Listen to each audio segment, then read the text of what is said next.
Hi, it's Leslie, Sister Wives. And I have to just start right here.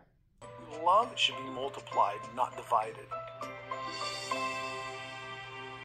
Well, isn't that funny? And boy, have we come a long way since Kody penned those words. And what a crock it is, because this is supposed to be entertaining to me, and this was just freaking sad this week. It has just hit an all-time low of sad. It's one thing for adults to mess up their lives and shoot them to shit, but the damage that's done to these poor kids, it's just so sad to me. I know I'm going to get a lot of criticism for this, but I'm starting to feel for Robin's kids. The one, she is so broken. It's just like, it just like pulls at my heartstrings. Like, it's just so sad. Me and Savannah, you know, were decent to each other. It just broke my heart a little. Because, you know, I grew up with her. Grew up with all of them. Sorry. Honestly, with this, you know, they're on the show, they're making money. They really need to have like therapists set aside, because these kids are going to have so much to unpack when they get out of this mess as they grow up into adults. It's just so sad. And poor Robin's kid, she needs the most therapy right now, I feel. So we go from sobbing, baby Robin, little Robin, to Janelle's daughter, Savannah, who's like the polar opposite. Honestly, it doesn't bother me. Because it's been so long that he's been absent that I don't even notice. I don't even really realize that he's not around. I mean, that's just so sad too. She's just like over her dad and doesn't even care that he's not around and doesn't even miss him. And let's just jump over to the ever pathetic Mary, who is still just spouting this crock of shit, if you will. I still consider myself married to Kody. You know, we have our spiritual commitment, our spiritual marriage, and to me, that is still valid. Oh, good God. Well, hopefully that means something to you, Mary, because it means a whole lot of nothing to everybody else in this world. But anyway, I mean, that's not for me to say. So, I mean, good for her. And I'm just putting this in because this whole episode just like creeped me out on so many levels, just sadness and everything. But this was total creepiness, and this is just a little blast from the past of Kody back in the day with Mary. Ew. Hi. Hi. Kody and I have had that relationship. He was like so creepy. Creepy. Like the eyes. I just, ew. Anyway, I don't want to get distracted by that. Let's press on. It seems to be the mass opinion that this little polygamous shindig thing, it cannot work if you have a favorite wife. Here's Janelle explaining what really needed to happen with Kody. Can't have a favorite. He has to grow beyond his normal selfish capacity and be able to love all of these women in their own way and give them adequate time and connection. Most men fail, obviously. Yeah, Kody failed. But Kody, of course, has his explanation for why he has a favorite wife, if he has a favorite wife, because he doesn't seem to want to admit that. But he says it's all about loyalty. So it's basically that he didn't pick a favorite. It's that the others just took themselves out of the running because they weren't loyal. So there you go. He has an answer for everything. Let's just move on and look at another child who's in the throes of this shit show. And that would be Janelle's daughter, Truly. Cute little Truly. And she says she picked her up and moved out of Flagstaff for her own, to preserve the relationship with Kody. And believe it or not, this actually made some kind of crazy logical sense to me. And it didn't, of course, to Kody. But what it is she felt their relationship was good right now. And before it goes down the crapper, like it inevitably will, because all of them do as they grow into adults, she's like, let me get her out of there. And she can remember a wonderful relationship with her father. And you know what? When she's not there, she holds her father to a different set of standards, says, you know, I don't have to see him all the time because I can't. So I don't know, there was some logic in there for me. You know, if Kody was a great dad and it was only going to be better and better from here, I would say, yeah, have Truly stick around. But we know it doesn't. It doesn't get better from here. It gets worse. And we move on to some more kids. We have Gabe and Garrison. Garrison seems like such a nice kid, you know? And I don't know. I wish we could go to the videotape on this one. Kody says he's reached out and that those kids have blocked him. And the kids say that he has not reached out. So I don't know who's telling the truth there. I just don't know. But it's just sad. It's just sad. And now let's just move into this crazy drama that happened around the yearly gift exchange. But before I do that, oh, please subscribe if you're into this nonsense as much as I am. But anyway, let's press on. This is so crazy. Christmas, the time of give and spreading joy and love. Well, this is how it went down for the little old Brown family here. They're supposed to have a yearly gift exchange, and I guess they attempted to start it over text, as which people do, you know, in this day and age. Anyway, it all went south. Robin, I guess they said, was gaslighting and said that her kids didn't even remember anybody, and it just went horribly wrong. And then she, through McKelty, sent out a message that they won't participate in the yearly gift exchange this year. I mean, Robin, that was your mistake. You don't ever lay a law down like that, because that's just, you can't come back from that.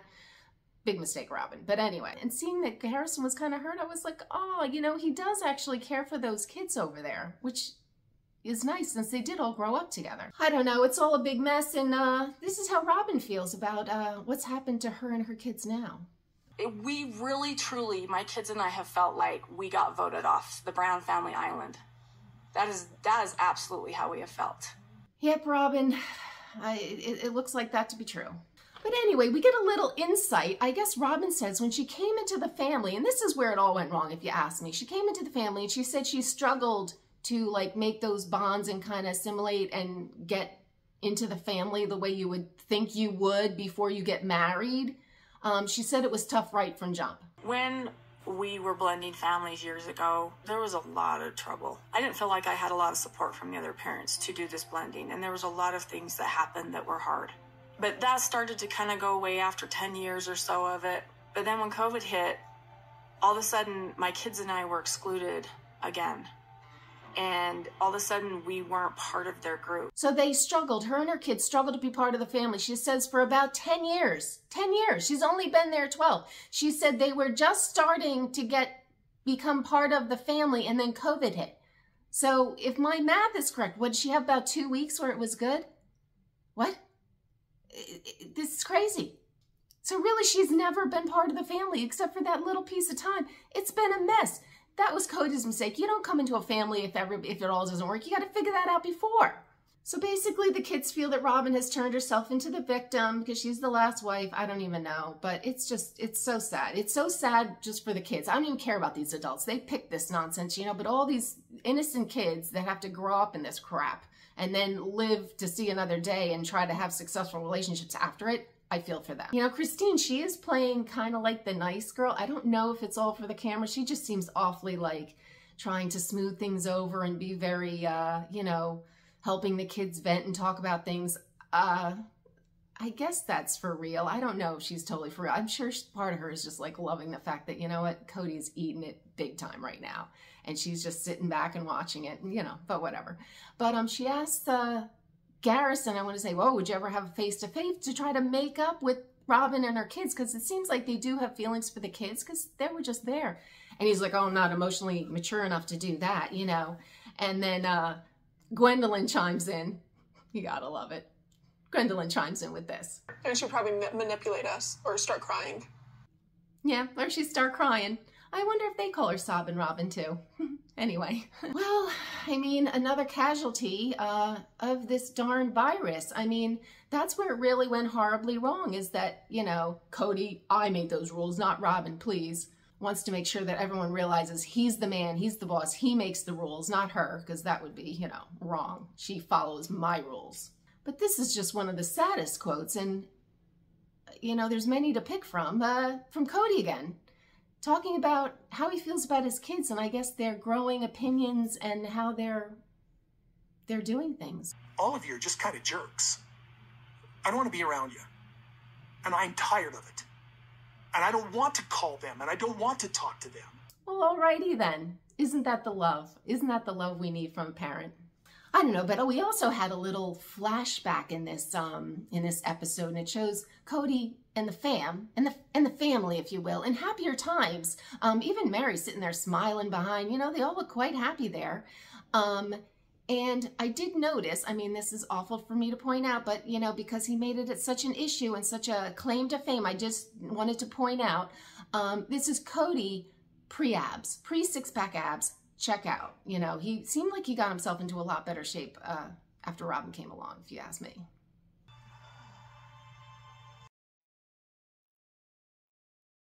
But I do have some opinions about this, and I don't know if they'll be popular opinions, but my feeling is these kids of Robin's, if your children really grew up with them, I don't know why they still don't have those bonds, because just because they didn't like the mom, they just throw them all out, and that's kind of sad to me.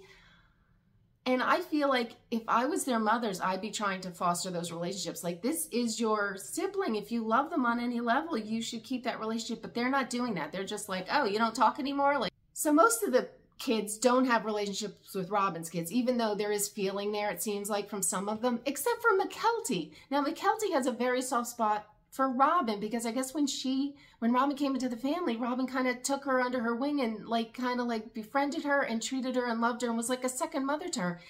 And what's crazy about this, so Mykelti will always love her, and thankfully she has her own voice, her own opinions, and she is acting upon them. She's not being, persuaded, or she's not being influenced by all the other kids to just oust them out. No, she's like, I'm staying friends with them, and I respect that, and that she has her own opinions. But if I was Christine and there was this other person that took my daughter in and loved her like her own and treated her so well, I would have some kind of compassion for her. That's a big deal. If someone has done that for your child, how is Christine so well, I wouldn't be friends with her? I'm like, what? I don't know. I thought that was really weird. If someone did that for my child, I think I'd always be indebted on some level. It's just very strange. Anyway, so it was a lot of just sadness and the damage that has been done to all these poor innocent children. But anyway, Christine goes out to celebrate her ex-anniversary day with her gal pals, and of course, Janelle, her always forever sister wife. And she's just so blissfully happy. It can't be missed on Janelle. Janelle's sitting there just like, ugh. And Christine is just like happy, living the best life. And of course, in the middle of the dinner, she gets a call from who? Of course, it's from the codester. It's Kody. Yeah, he decided to call her on their anniversary, and everyone was like, what? And it's so funny. They have these little scenes, and then they must kind of run them back and then ask the person after. So they're like, Kody, how come you were calling Christine on your anniversary? And here's Cody's response. I found out that Christine was in town, so I called her because I wanted to see if Truly was available. Did he sound a little defensive? He was like, oh, hey, no, I wasn't calling her because of the anniversary. No, I just, it was just, that's my story. I'm sticking to it. Very defensive, Kody. It was just very odd to me. Well, this was a sad one, even though I gotta laugh, because that's why I watch this stuff. It's for entertainment, people, because the world is so heavy. We gotta watch this nonsense just to brighten our lives up. I don't mean to laugh at them, but this was a sad one. This was a sad one this week, and I really just want to laugh. Anyway, I follow this nonsense every week, so if you want to follow along, please subscribe, and I will see you next week. Bye.